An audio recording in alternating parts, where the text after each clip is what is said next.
Mr. Chairman, sir,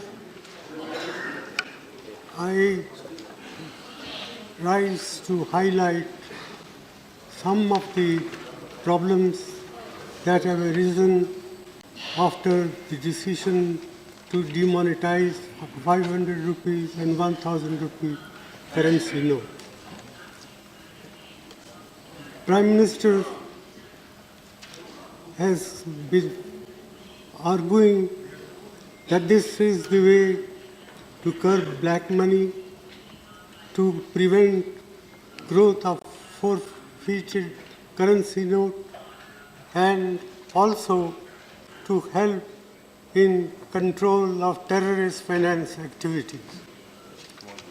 I do not disagree with these objectives, but what I do want to point out is that in the process of demonetization, monumental mismanagement has been undertaken, about which today there is no two opinions in the country as a whole. Even those who say that this measure will do harm or will cause distress in the short run, but be in the interest of the country in the long run.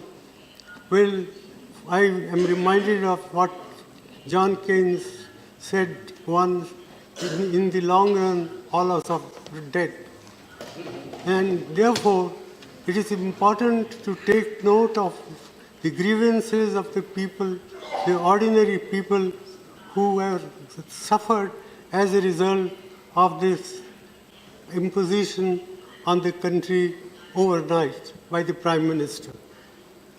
And I say so with all responsibility that the outcome, we do not know what will be the final outcome. Prime Minister has said that we should wait for 50 days. Well, 50 days is a short period, but for those who are poor and deprived sections of the community, even 50 days torture can bring about disastrous effect. And that's why about 60 to 65 people have lost their lives, maybe more. And what is more is, what has been done can weaken and erode our people's confidence in the currency system and in the banking system. One, I would like to know from the Prime Minister the names of any countries he may think of where people have deposited their money in the banks, but they are not allowed to withdraw their money.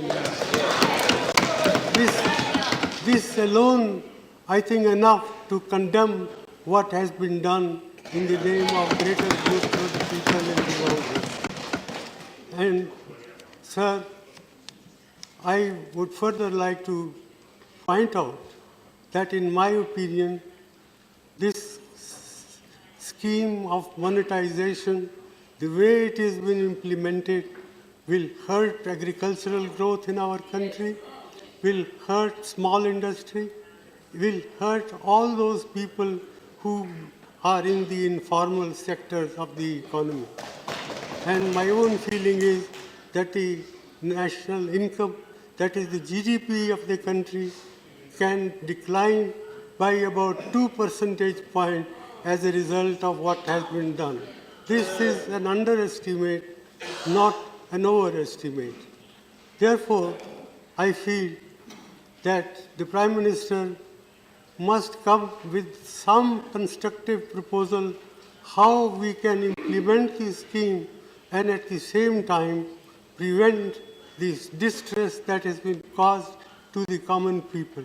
It is no good that every day the banking system comes with modification of the rules, the conditions under which people can withdraw money.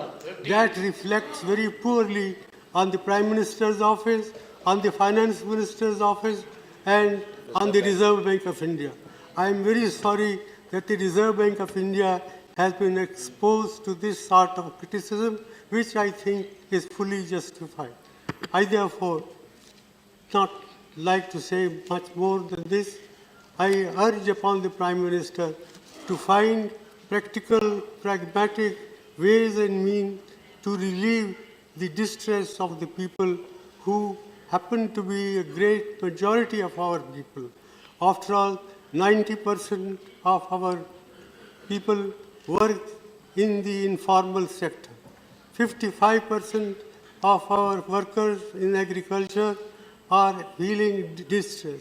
The cooperative banking system, which serves large number of people in the rural areas, is non-functional. It has been prevented from handling cash. So, in all these measures convince me that the way the scheme has been implemented, it's a monumental management failure, and in fact, it is a case of organized loot and legalized plunder of the government.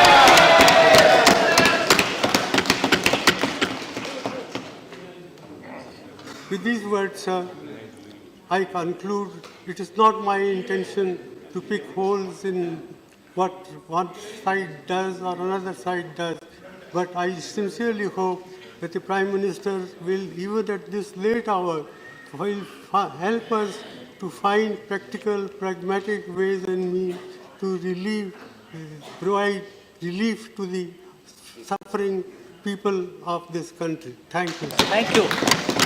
मेरी मांग यह है, simple, जो भी हिंदुस्तान, हम demonetisation के खिलाफ नहीं है, ये क्लियर जाना चाहिए। हम खिलाफ